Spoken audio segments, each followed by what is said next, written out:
আজকে যে শিশু হত্যা করা হয়েছে গত 24 তারিখে এই বাচ্চার এই শিশু বাচ্চার যে নানা সে আমাদের সঙ্গে আমাদের বগুড়া তারুণ্যের অহংকারের একটা প্রোগ্রাম ছিল। ওই প্রোগ্রামে সকাল 9টা থেকে আমার সঙ্গে বগুড়ার উদ্দেশ্যে রওনা হয়।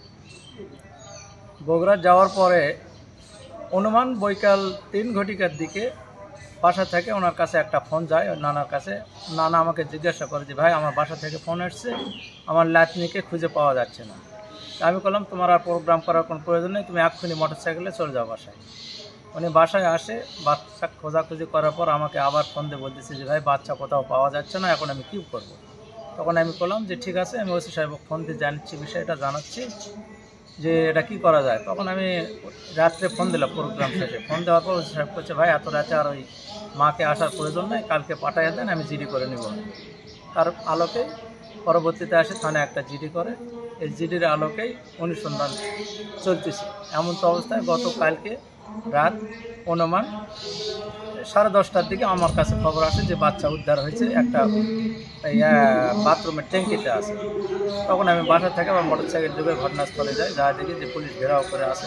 আমার উপস্থিতিতে বাচ্চাটা ওখান থেকে উদ্ধার করা। যে অপরাধী যারা জড়িত তাদের দৃষ্টান্তমূলক শাস্তি চাই।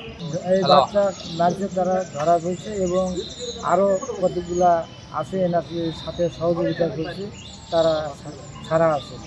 এদেরকেও আইনগতভাবে ব্যবস্থা করা নিতে হবে থানার কর্তৃপক্ষ।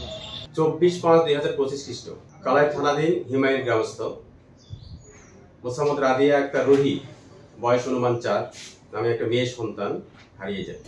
হারিয়ে যাওয়ার পরবর্তীতে তার মা এবং আপনজন খোঁজাখুঁজি করে। খোঁজাখুঁজির এক পর্যায়ে না পেলে 25/5/2025 খ্রিস্ট থানায় এসে একটা জিডি করে।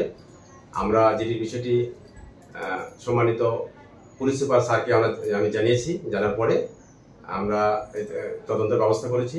আমরা ডিজিটাল এবং অ্যানালগ তদন্ত করি।